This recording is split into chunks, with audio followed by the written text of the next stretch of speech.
Previously, in answering the many mysteries of the Matrix, we talked about what happened to the animals in the real world, and what if Agent Smith assimilated the architect. Some of today's questions are: what happens to the anomaly after returning to the source? Who or what is the baby-faced amalgamation of the robots in Matrix Revolutions? And was Neo capable of assimilating others like Agent Smith? Welcome to Matrix Explained.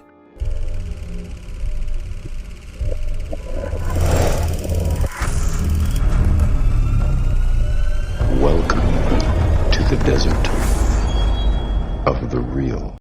Before we begin today's video, we would like to announce our next giveaway in celebration of our new channel, Mandalorian Universe. We'll be giving away an official black Darth Vader Force FX lightsaber along with replicas of Neo and Agent Smith's sunglasses. For your chance to win, please be subscribed to both Matrix Explained and Mandalorian Universe. Leave a like on this video and leave in the comments who do you think would win in a fight between Darth Vader and Neo and why.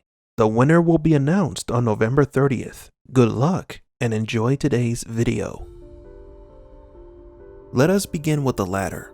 Could Neo have the ability to assimilate the people and programs of the Matrix? An interesting question. A possibility that Neo never thought of until the Oracle explains the purpose of the programs.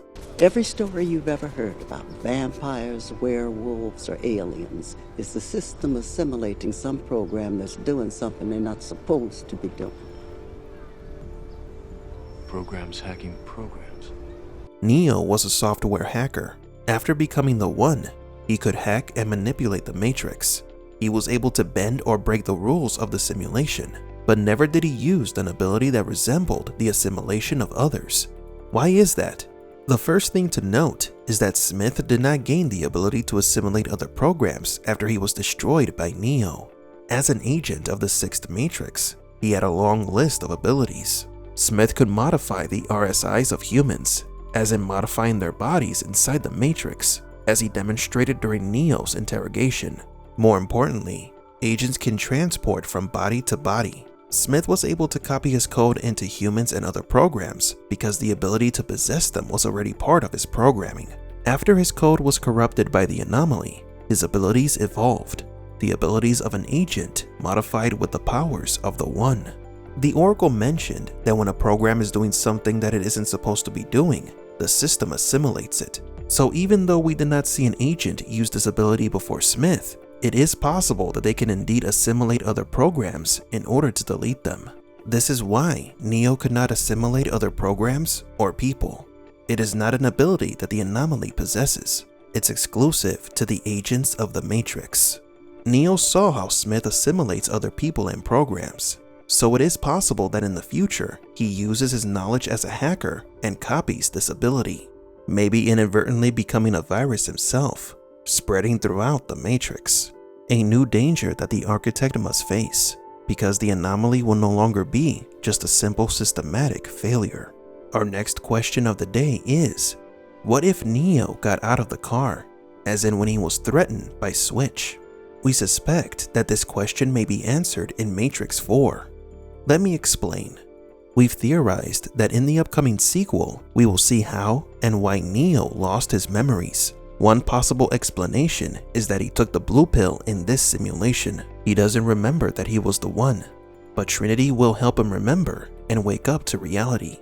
But if we are wrong, then what is the answer to this question? What would have happened if Neo did not meet Morpheus that night? The answer is that it wouldn't have made a difference. Remember that the existence of the anomaly was predicted by the architect, and plans were put in place to make sure that he was under control. Meaning that if Neo did not take the red pill that night, he still would have eventually awakened. We have seen people wake up from the Matrix without the need for a red pill. Maybe once the powers of the anomaly begin to manifest themselves within Neo, he could find a way to wake up on his own.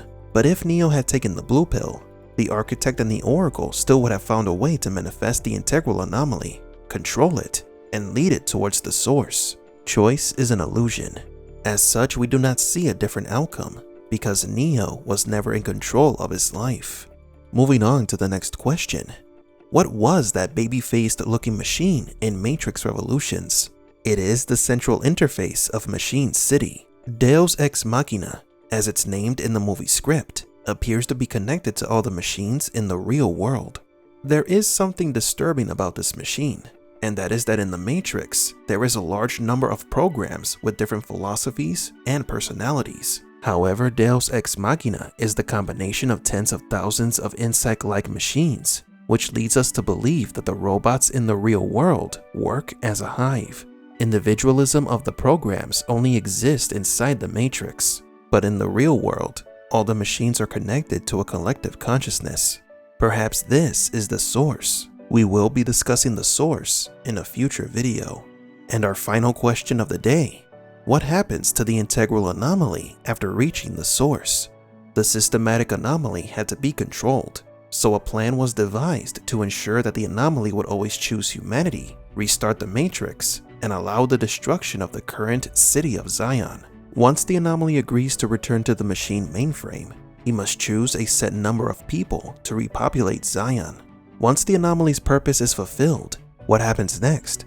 Is he destroyed, or does he live amongst those he freed? Morpheus told the story about the one who freed the first inhabitants of Zion. When the Matrix was first built, there was a man born inside who had the ability to change whatever he wanted, to remake the Matrix as he saw fit. It was he who freed the first of us. After he died, the Oracle prophesied his return. It's never specified how he died, only that he did. Maybe he left the city and never returned, but the truth is that the one returns to the source to be eliminated. After all, he was a hybrid, a half-human, half-machine. However, this makes us wonder, what if only the machine or program side of the anomaly is what gets eliminated or erased? If so, then what happens to the human part? There are recent photographs of Keanu Reeves with a buzz cut and no facial hair. This could suggest that his character is inside a pod or was once again awakened from the Matrix. We believe that the anomaly does not die once he returns to the source. Only his memories are erased, his mechanical parts are deactivated, and his body is reconnected to the Matrix. So there is a slim possibility that the previous ones could still be connected to the simulation, living their lives with no memories of them being the anomaly. But do you agree? Could Neo have had the ability to assimilate other people and programs? Why did the machines lose their individuality in the real world? Could the 5 previous anomalies still be alive inside the Matrix? For Matrix Explained, please leave a like and subscribe. And thank you for visiting the Desert of the Real.